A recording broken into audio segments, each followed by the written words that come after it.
were pretty players in the world, you know. So we definitely all followed, and the results followed as well. So you can't criticise him as a captain at all.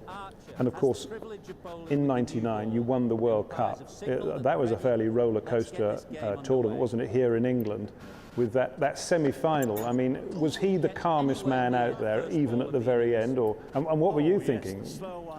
Well, he got the nickname the Iceman, didn't he? I'm not sure if it was out of that particular innings or not, but you talk about that World Cup. I mean, we played Scotland in our first game and just snuck across the line. We went down to Cardiff, I reckon, and New Zealand beat us early on.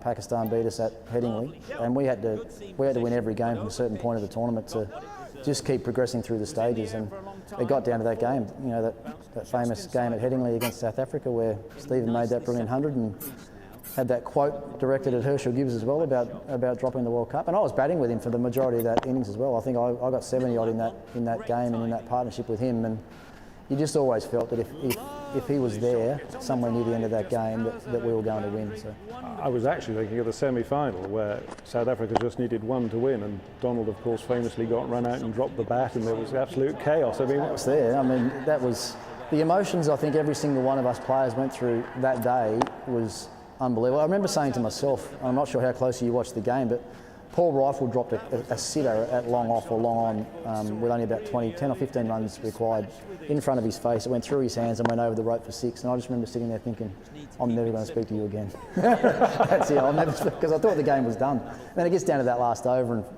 we talked all along about tactically how we were going to bowl to Klusener at the end, because we'd been watching him through all his training and preparation. He was the first one to really introduce this range hitting stuff. He was standing in the middle of every ground just whacking balls down the ground, and you know, he'd had an amazing tournament coming up to then. So we just said, look, we just got to bowl wide Yorkers, get it out of his actual swing arc, and Flem executed 2 pretty good wide Yorkers that just absolutely rocketed to the extra covered boundary for 4. And then, you know, that mix up, we obviously ran him out, but we had a chance the ball before, if you remember. Mark Waugh actually missed the stumps from very close to the ball before to almost enact exactly the same run out. But the funniest thing about the end of that game was we're all in a huddle 3 seconds after the result. Half of the boys were jumping up and down, and I guarantee that more than half the players didn't know if it meant that we went through or if South Africa went through. So did you know? I knew. I don't think the captain knew, to be honest. And we got back into the change rooms, and he found out then that it was good enough to get through, and before you know it, we were here playing the final. I wanted to talk to you about 2001. Australia went to India, very famous series, and for you it was a playing low point because Harbhajan rolled you over as a pastime.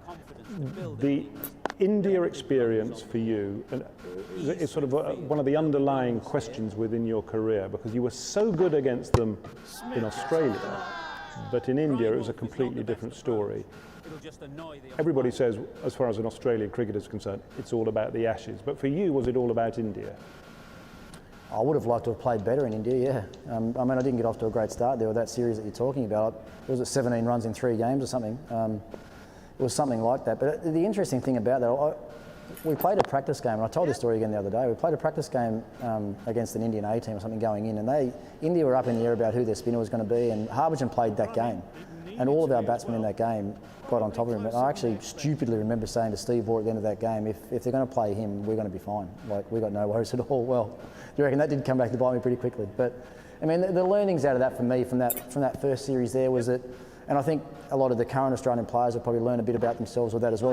I didn't trust my defensive technique enough in those foreign conditions against obviously a class spinner and Harbhajan Singh. So I got out prodding forward in the first game, bat pad 1 to leg side. Then I tried everything different to try and combat that ball from there on, and everything I tried I got out. So, but as my career went on, I actually started I started understanding the conditions better. I started understanding how I needed to play there a lot better, and the last few tours there were reasonably successful for me.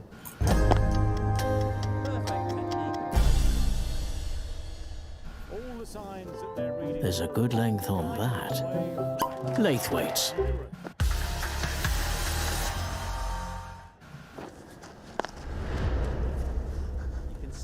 If you think you are beaten, you are.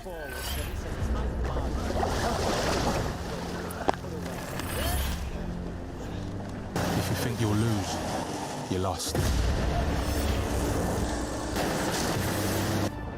Success begins with a person's will.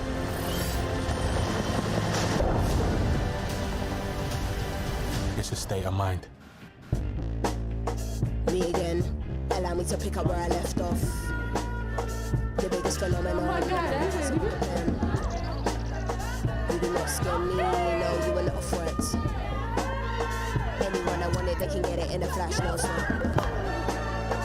Cause when I switch, then they wanna say that I'm a... You're not listening. I said it with my chest and I don't care who I offend. Google Pixel, proud partner of the England teams. Who said electrification can't spark excitement when unplugged?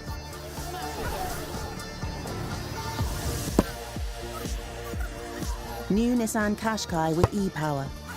A unique electrified experience, unplugged.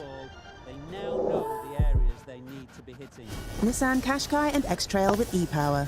Get your own electrified superpower like the Flash. One of the easiest catches you'll see. Hey, are you drinking a chocomel in there?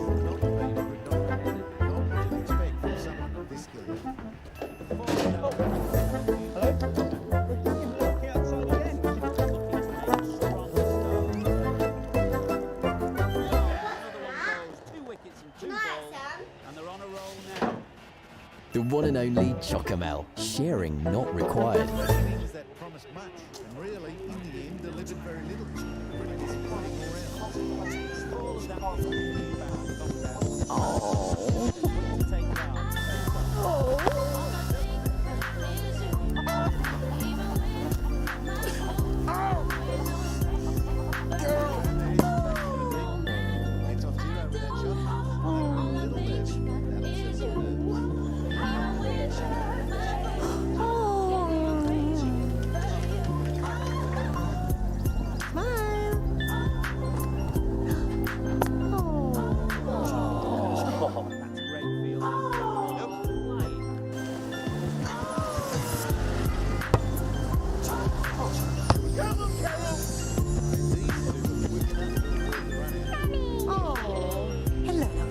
Live your best phone life on the UK's fastest 5G network.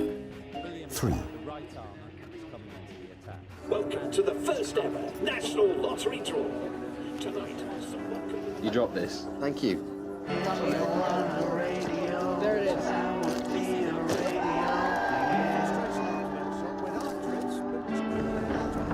Oh, the ticket! The winning numbers are 10. What's wrong? We've won and I've lost the ticket. This ticket? We won! We've won! In support of Ukraine, join two of its football legends. The blue and the yellow team. As they captain an all-star lineup featuring some of the game's greatest ever players. As well as celebrity guests. Join us. Play your part to support Ukraine. Game for Ukraine, live from Stamford Bridge, Saturday the 5th of August at 5 on Sky Max. We're just 4 BFFs living our best lives. Whatever happened, those girls know about it. Get the girls. That bag has my drugs in it. Don't be merciful.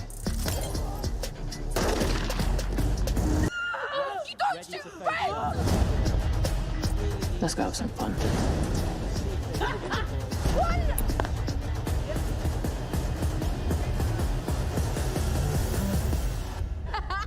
I'll believe it when I see it. Bowler is confident on this one. What a fantastic finish.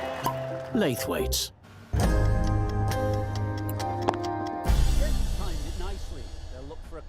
Your career stats are 14 test matches in India, 662 runs at 26. That was the worst against any country in any particular location. But in Australia, completely different story, 1893 at 86, including 700, your best return. Yeah, I mean, that was just the fact that I didn't trust myself in those conditions, and that, you know, having played a series at the start where you average about 3, it's pretty hard to turn that around and end up with a great record there. But I had a number of opportunities, and I only made the 100 in India. I would have liked to have made a lot more, but not much I can do about that now. You're doing yourself down. You averaged 3.4 in that first. There you go. Despite the bad tour, Steve stuck with you, and he moved you actually up to 3 for the 2001 Ashes. Was that a big big moment in your career? Yeah, massive. That was where I wanted to be batting. When I moved up, it wasn't so much about going to number 3. It was just knowing that the captain thought that I was one of the best batsmen in the team. Like, there you go, Ricky, it's your turn up the top. Go and see what you can make of it, and I was a lot more comfortable there. Well, in February 2002, Steve Waugh was sacked as one-day international captain, and they gave the job to you. Was that a surprise? Did it come out of the blue? How did you hear about it? I actually found out about it. I was sharing a single bed with my wife in Potchefstroom, a little university town out of Johannesburg, was when I found out that I was going to take over the job.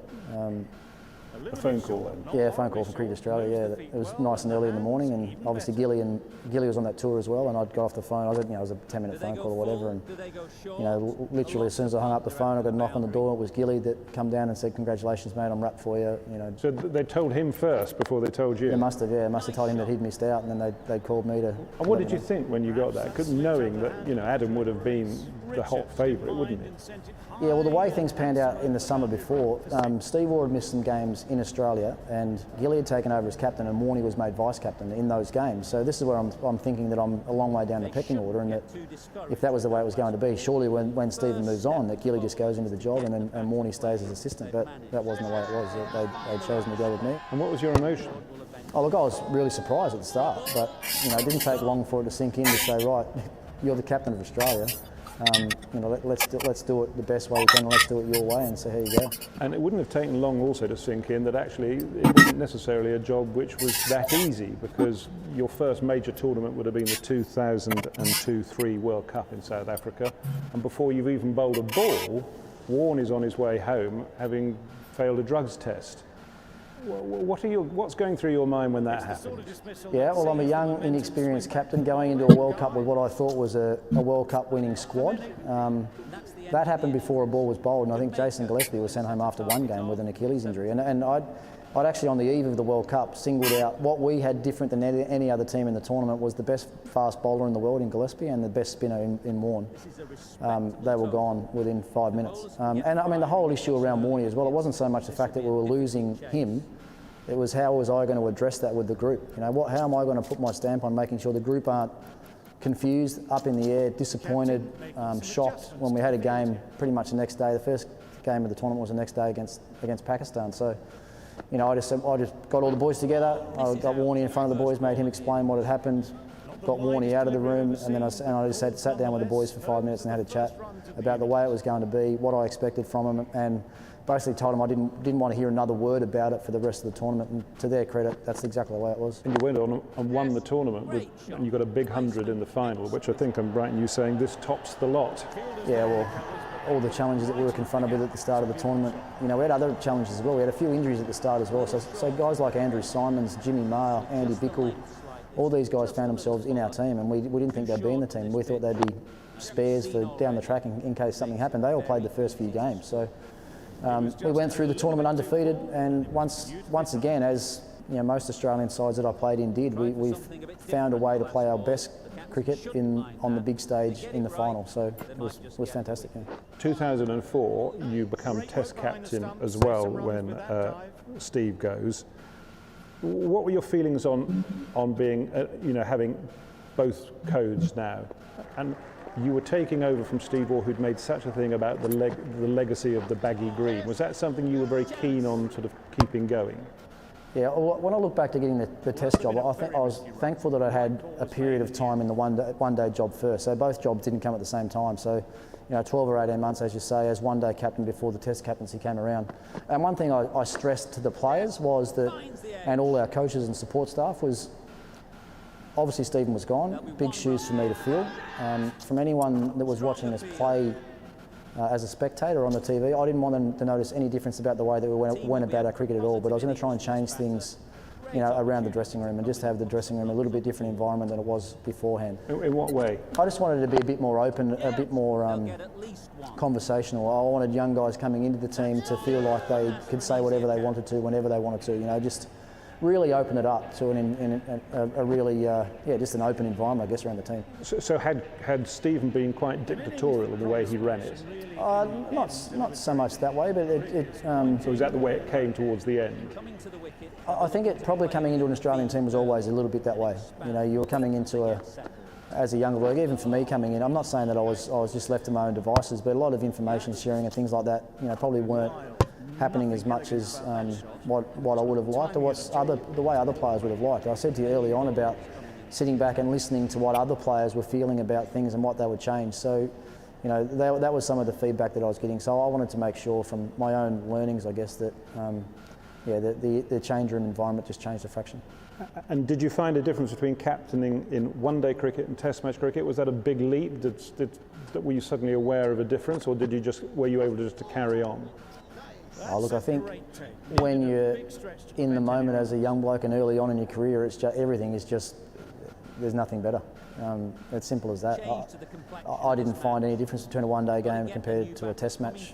And to be honest, I was probably lucky that I captained the team when I did as well. You know, we had a lot of senior players, a lot of great players, and we had some really good times and we won a lot of games. So it might have been harder coming into that environment if the team wasn't quite so strong. It might have been a harder job then, but it would have been a challenging job and something I would have enjoyed as well. But it was any opportunity I got to captain Australia was awesome. And sitting here now, having retired for 5 years, I would like to do it all over again at some stage. Do you need to be a more astute captain to be successful at Test match level than one day? I mean, is one-day cricket captaincy a bit formulaic?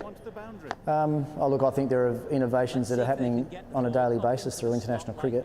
To be honest, I think the T20 game now would be the hardest game to captain, just because of the tactical side of things and the research that goes into a T20 game. We're talking about every ball being so vitally important in a T20 game, and you probably don't think about the 50-over game or the Test match game in that sort of way. So they've all got they're all unique in their own certain ways, but I was lucky enough to captain Australia in all three formats, and I didn't really feel there was that much of a difference between either of them. So in 2004 you were made captain, and the following year, 2005, was an Ashes summer. You come here to England and suddenly Test cricket and captaining the Australian side isn't necessarily that straightforward, because you're embroiled in one of the great series of all time. I think at the time, as you went home, you must have been pretty hacked off with the way it had gone, but can you now, looking back on it, thinking, yeah, that was something pretty special to have been involved in? Well, you're spot on. I mean, we're all disappointed leaving England having lost the Ashes, but I don't think it took me that long. It didn't take me 6 months to think back to just how special that series was. And I mean, it's just an incredible series of Test match cricket.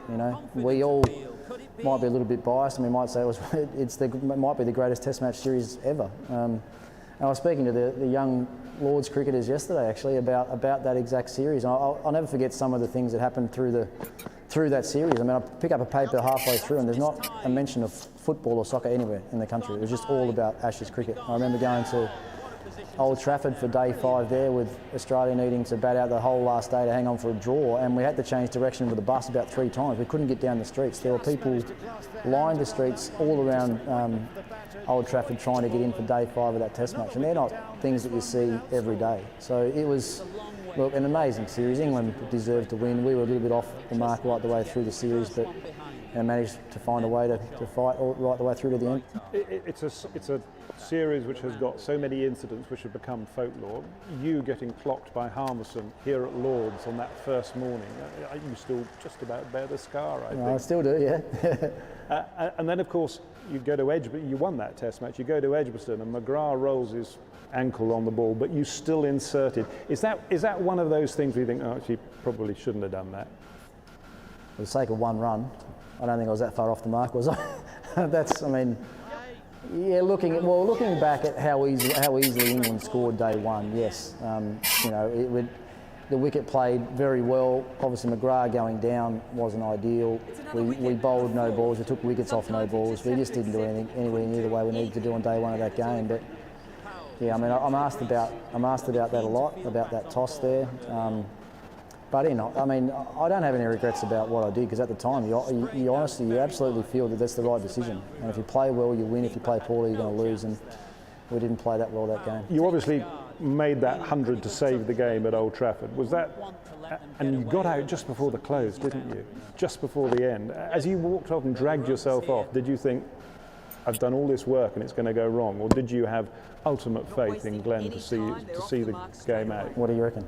I didn't have much faith in McGrath, I know that. But look, I think I can't explain the emotions that was going through my body sitting in the corner of the change rooms at Old Trafford when I got out that day, because I'd worked my backside off. I'd played as well as I've probably ever played. And if I look back now, it's probably the moment I'm most proud of in my career, was the way that I was able to bat on day 5 of that game. And I got so close. And as you know, if you're watching, I mean, I was taking all the strike because I was batting with the tail.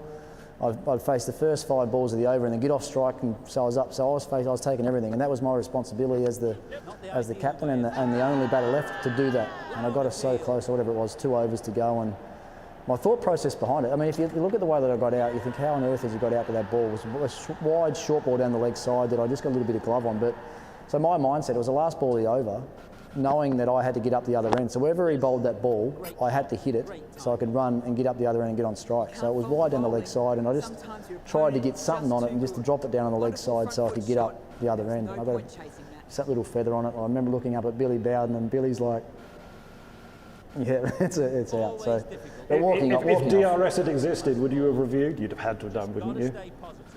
Yeah, I think so. I think I probably would have had to, yeah. But then, yes, sitting in the change rooms, doing all the hard work, but feeling like I was going to leave the team short was a pretty emotional time. And then you went to Trent Bridge, and of course that Trent Bridge Test match, for you famously, again, it's one of those sort of folklore moments, the run out by Gary Pratt and you losing your temper slightly with the England dressing room as you walked off. That must again been it really just showed the sort of the intensity of the series, didn't it? Yeah, my reaction probably did, yeah. My reaction probably showed just how under pressure we all were, I think. And that's players from both sides, I think, at that stage of that Ashes series. You know, and it had built up so much because, you know, I in particular had spoken to the match referee going into the series about England's use of their substitutes and their bowlers going off quite regularly, and I actually said to the referee, just make sure that it doesn't happen as regularly as it had been happening, and sure enough, I got run out by the substitute. And it wasn't so much about the run out either, it was actually the time in the game when the run had happened. I think I was 40 odd not out. I was batting with Damien Martin, who was 40 odd not out. We're clawing our way back into the game and looked like we're going to get a useful lead in the game. And I think it was only about what they chased, 140, 150 maybe in the 4th inning, so we didn't quite get enough. You talked about the drop by Paul Reiffel in that World Cup back in '99. What did you think when Shane ditched Kevin Peterson at the Oval? I mean, that was the Ashes were there for you. We all dropped him, that's for sure. Warney didn't drop too many that easy in his career. I mean, he's one of the best slippers that I played with, Warney. And to see that one go down there and then, yeah, you look back now, it was, you know, the Ashes gone really. KP makes 150 or 157 or something. I'm pretty sure he'd say that's probably one of the best knocks he's ever played as well. That series for us, we were very, very good for big, long, extended periods of time, and then something like that had happened. We just put down and a really uncharacteristic mistake from that team would happen. The word was, that you were in the dressing room, so you can put it right now, that there started to be a sort of fractious element within the Australian team, because all of a sudden the batsmen are looking at the bowlers and saying, how are England reverse swinging it and you lot aren't? Why are we under pressure? Which of course you'd never been before. Was there any truth in that? Did it start to break up? And was there a suggestion that Warne was sort of chuntering a bit, that he wasn't in charge and he probably felt that he was the captain that had never been given the chance? Yeah, that was rubbish. You know, we heard some things along the line about where some of these stories might have been coming from and how they were sort of planted into the papers and things like that. That was rubbish. There was never any fracture among any Australian team that I played in like that, especially early on in my captaincy time. You know, the stuff about the reverse swing, I remember even myself getting out in the 2nd innings at Edgbaston, and Freddie bowled me probably the best over that I've ever faced, and it was quite early on in the 2nd innings of the game, and the ball reversed a lot early on. And I remember coming in there and pretty disciplined, and actually had a good chat to our bowling coach at the time, saying, you know, what's going on here? Like, why are they doing that now and we can't get it to go in the 70th over? What's going on? But definitely not towards any of the players. And what was the answer? I don't know. I don't know what they're doing. If you had known, then our boys would have been able to do it, wouldn't they? So maybe they're just a bit better than us. But that dressing room, in those early years when you're captain, full of some very talented players and some pretty big egos, I'd suggest. How did you captain big egos? You didn't really need to worry about them. I mean, all I had to worry about was picking up the pieces the day before a test match, because normally it'd be McGrath or Warner would go up 2 days before, and I'd have to go up the day before, and I'd be picking up the pieces about some of the big quotes they'd come out with 2 days before the game. But no, look, if it's those sort of guys you're talking about, Warner, McGrath, I mean, you couldn't ask for two better teammates. I mean, they loved the big stage. You know, what they said in the media was all about putting pressure on the opposition, not putting pressure on themselves, and you know, more often than not, 99% times in their career, they get out and get the job done.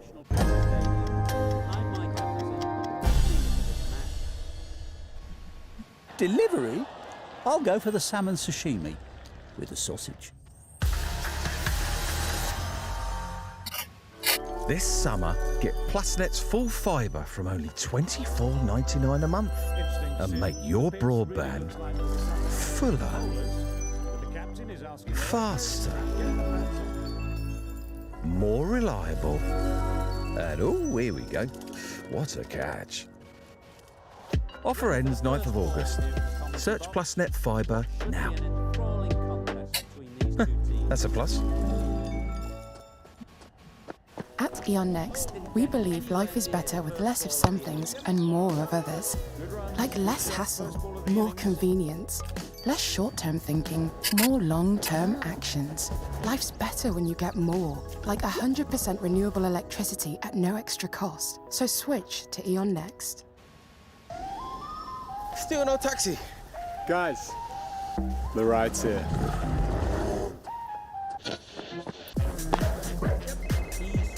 Frank. Hey. They've sent the wrong ride. Fresh. Everything I touch right now is fresh. Everything in my life right now fresh.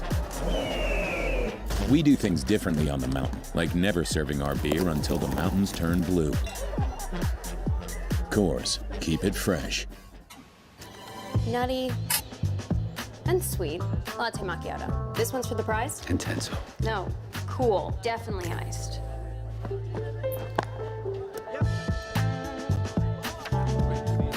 Sweet. Bye. Nespresso. What else?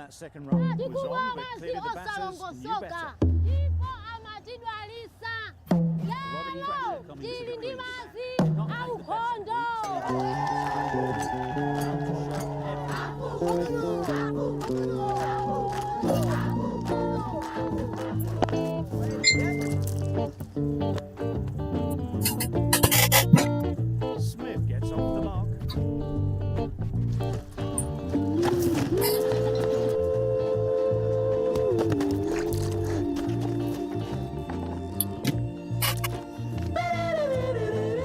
Lucia. I go. Did not treat you right. Leon Douglas an hour.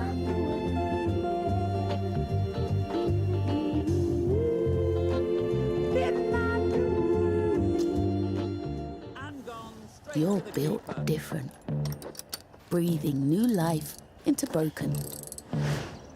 Taking matters into your own hands. Assembling big dreams from the small things.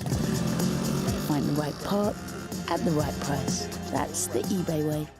Just go with me on this, but your dry, tight and flaky scalp has got quite a lot in common with this damaged vase. It can't keep moisture in. Oh, nobody panic. New Head & Shoulders Derma X Pro. And look at this puppy, a scalp balm. This really helps to fortify the scalp barrier, locking in moisture to give you a flake-free, soothed scalp and nourished hair. New Head & Shoulders Derma X Pro. Your scalp will thank you. That last ball isn't something you'd want to see a repeat of.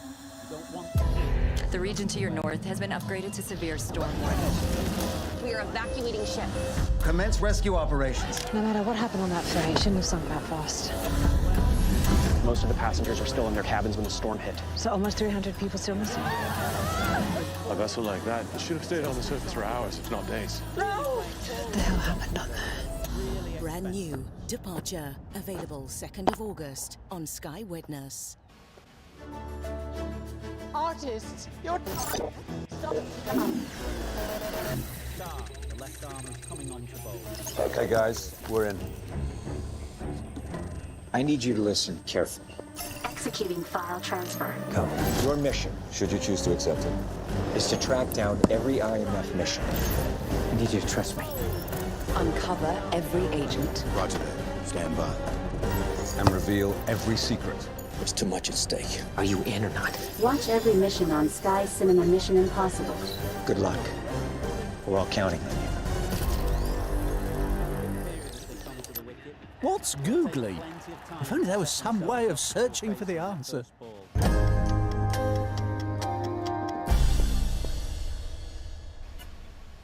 To lose a series was very unusual for Australia because you just didn't do it at that time. And as it turned out, it proved to be just a blip, really, because you embarked on a 16-test winning streak.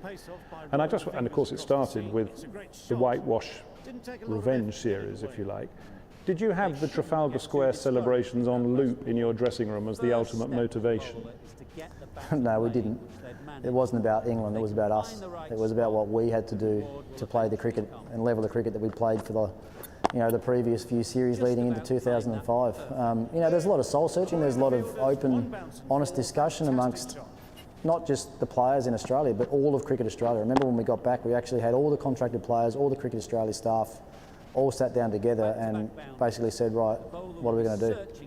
We haven't got the Ashes anymore. We're probably not the best team in the world anymore. What are we going to do? How are we going to get Australian cricket back to being the #1 team in the world? And we embarked on a few different things. Things changed a lot. We did the bush camp that you probably read about. John Buchanan took us all out in the middle of the wilderness, and we were out there for a few days together, learning a lot about each other and learning a lot about each other, sort of out of our comfort zones, which I believe was just a brilliant thing to do. You won 16 in a row, which equalled the 16 in a row that the war side between 99 and 2001 did. That run came to end when India beat you, the Laxman Test match, and your run came to end when India beat you, but at the Wacker of all places. Were India, in a way, your bogey side? Because there was controversy coming down the road as well in the 2008 series. Well, if you remember back to what happened leading into that Perth game, that was the Monkeygate game at the SCG, and I think a lot of our players were a little bit disappointed with what was happening behind the scenes. And did you feel let down by it? Oh, the end result, absolutely. The end result out of that, we all felt let down by it. But the fact that it actually got in the way of how we played our cricket for the next Test match was probably the most disappointing thing. So yeah, we go there. India in Perth is probably a game you just expect to win, and then we get over there and we lost that Test match. So that was bitterly disappointing, and then the next few weeks things just got worse and worse. Was that period and the whole Monkeygate affair, which just to remind everybody was when Harbhajan was accused of making racist comments towards Andy Simons. Was that a low point for you as captain and as the man in charge? Probably the lowest, to be honest. I mean, losing 2005 was a tough one to actually handle, but I was in full control of that. But I wasn't in full control of what happened at the end of the whole Monkeygate thing.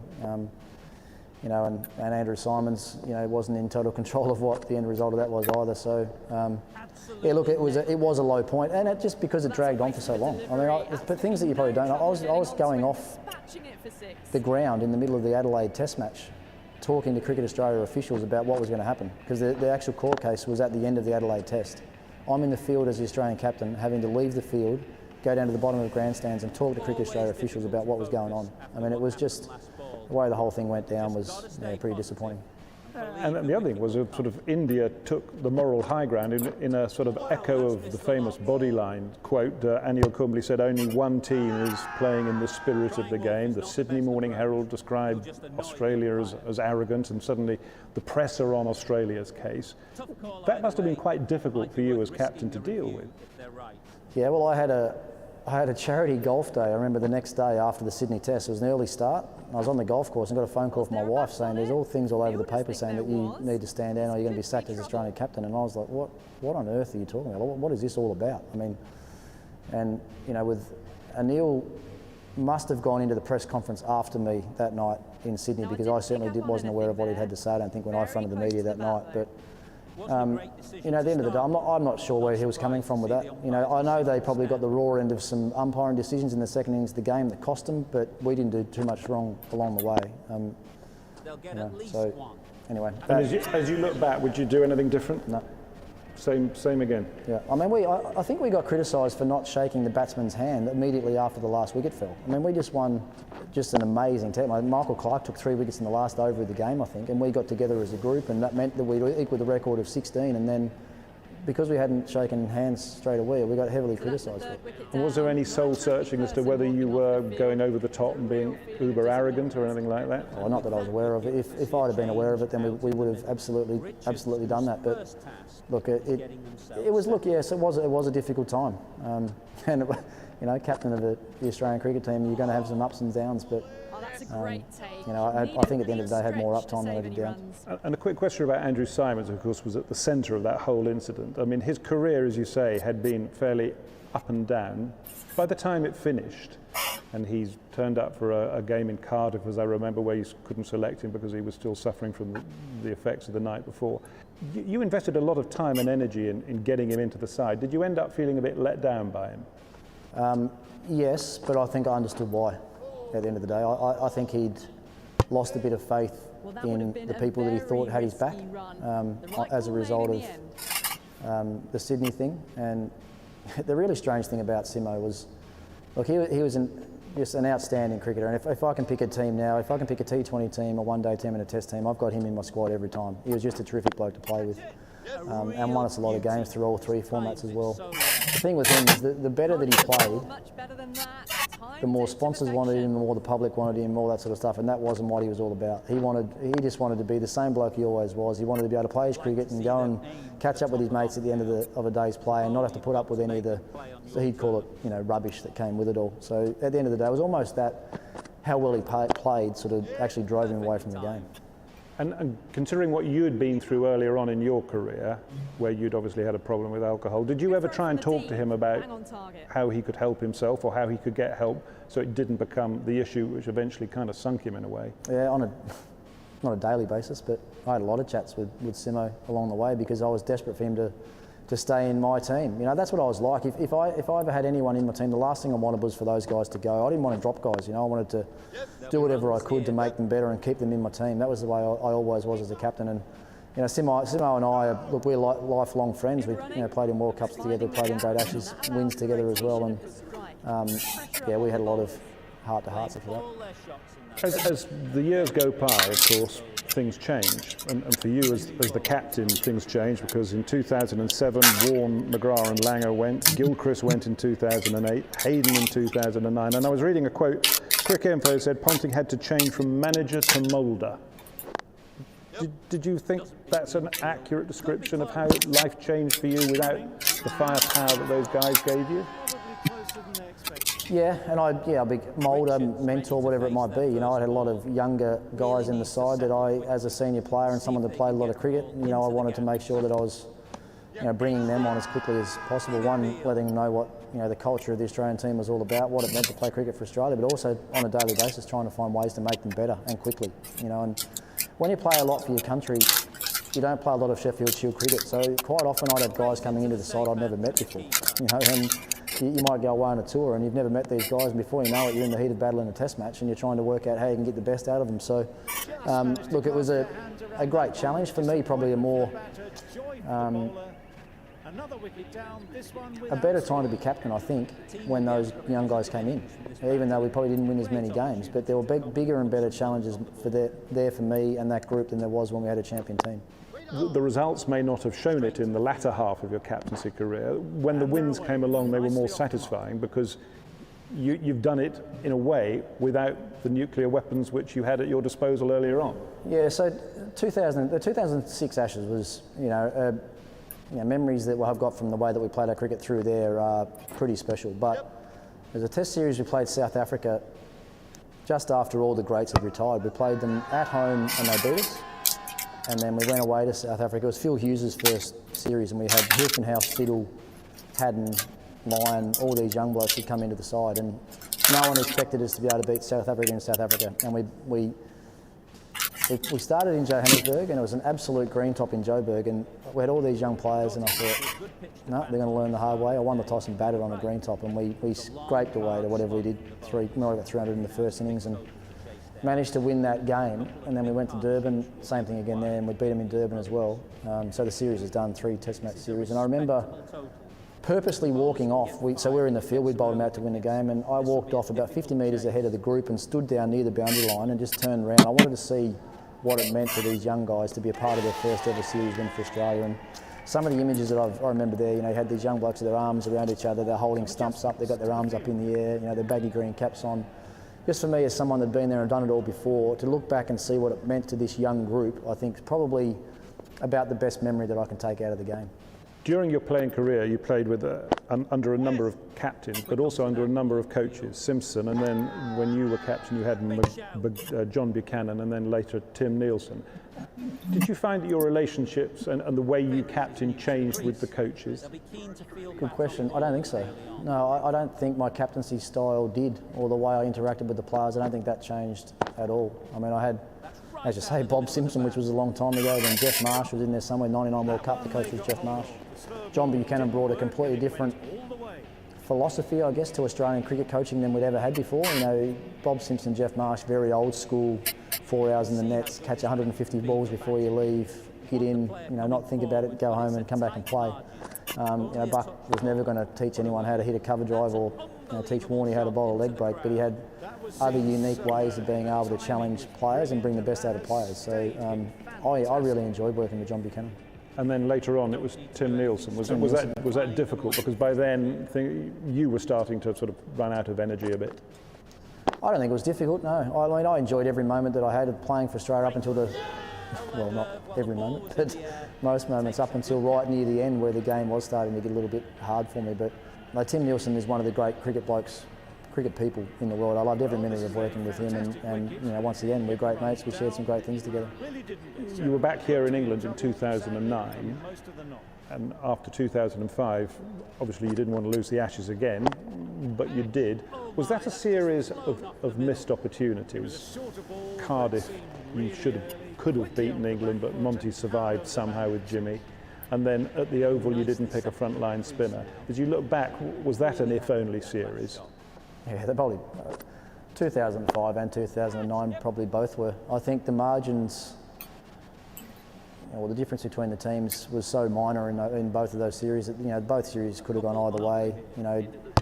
Once again, we just made enough mistakes. Probably, Cardiff was one, as you say, we probably could have won that game. We just couldn't get that last wicket with our number one spinner and a quick operator, and we just couldn't get Monty and Jimmy out. And time was obviously running out, and they were just enough. Is that why you went with Marcus, because of the time thing, as opposed to going for an out-and-out seamer? Because the time was getting to a point where we're going to have to get the runs in such a short period of time that I just had to hope that we could get through the overs quick and get more balls out. We thought the more balls that we could get these guys, we had a chance to knock them over. So, but we didn't. Physio and the 12th man and all those guys come out just to take up a little bit more time as well. Very sweaty hands. It must have been. It was very hot that day down in Cardiff. These are all, looking back now, I'm not sure if I could have been any angrier than I was at the end of that game, but I'm able to have a laugh and a joke about it now and think about just how good a games of cricket these test matches were and what Ashes cricket's all about. If 2005 and 2009 were disappointing, the 2010-11 Ashes, I would have thought, probably tested your patience to the most. But was that the hardest of all the defeats? Because you lost in Australia. You could kind of stand losing in England. We lost in Australia, but we were completely outplayed in that series. I don't think we were completely outplayed in 2005 and 2009. So but didn't that hurt more in a way? Maybe it was just a realisation of where we were as a team. Whereas I think the other two probably, looking back, the other two probably hurt more because we were probably expected to win more, I think, in 2005 and 2009, or certainly in 2005. Everyone expected us just to come over here and whitewash them again and get back home with the Ashes, and that didn't happen that way. So that, I think out of all of them, the 2005 one was the hardest one for me to cope with. 2010-11 as well, I broke my finger in Perth, and then I played the Melbourne Test when I probably shouldn't have, and then missed the Sydney Test as well. But it was England were all over us in that series. So losing any Ashes series is not easy. and to have lost, what's that? I lost 3 as captain, did I? So that's not easy to swallow either. You quit in 2011. Was that a difficult decision? I mean, you were giving away something which had been absolutely 100% part of you for the last 5, 6, 7 years. Did it hurt? Yes, giving it up hurt. Well, not hurt. I think I'd realised it was the right time. It was the right time for Australian cricket at the end of the day. I wanted to give the next captain, the appropriate amount of time going into the next couple of big tournaments. The Ashes was, 2 years away, was it, or something like that? I wanted to make sure that Michael had enough time to be the best captain he could be come, the next big event. So, it was probably touch and go whether I was going to make it to the next Ashes even as a player. So I thought it was the right time to step down and give him every opportunity. But you actually did play on, which was pretty un-Australian, because normally the captain goes and you ride off into the sunset there and then. Well, I made 100 in that World Cup quarter-final loss. I was still playing well enough, I thought I was. Was it difficult to keep playing? No, I think there were a few eyebrows raised when I told everyone that I decided I wanted to play on. I think the major reason that I played on was because we'd had a lot of new young guys coming into the team, and I wanted to make sure that I was around to help them through, basically. I mean, there was nothing, I don't know if people have ever thought about it as being a selfish act of mine or not, but believe me, there was nothing else for me to achieve in the game. I was only around for what I felt was the best for Australian cricket. One, to be a good senior soldier for the captain, and to be a mentor or the best person I could be around the team for some of the younger blokes. You're the most successful captain ever in Test match cricket. You won 3 World Cups as a player, 2 as captain. You're Australia's highest run scorer. When you look back on all of that, it was some ride. You must take immense satisfaction from it. Oh, absolutely. I mean, I wouldn't change a single thing. An amazing journey. As I said, the 15-year-old boy leaving Launceston with a cricket bag and not even a pair of jeans to his name, to sit here now having played 168 tests and 370 on one-dayers. And the thing I look at, I mean, you read out those stats and most matches and whatever else, most wins as captain. The thing that I'm most proud of is my longevity in the game and how many test match wins I was a part of. I think I'm the only player in the history of the game to play in over 100 test match wins. So there's been some good times along the way.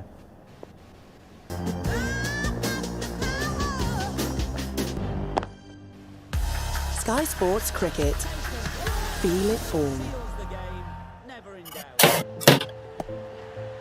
Have the Aussies just where you want them. Laithwaite's, official wine partner of England cricket.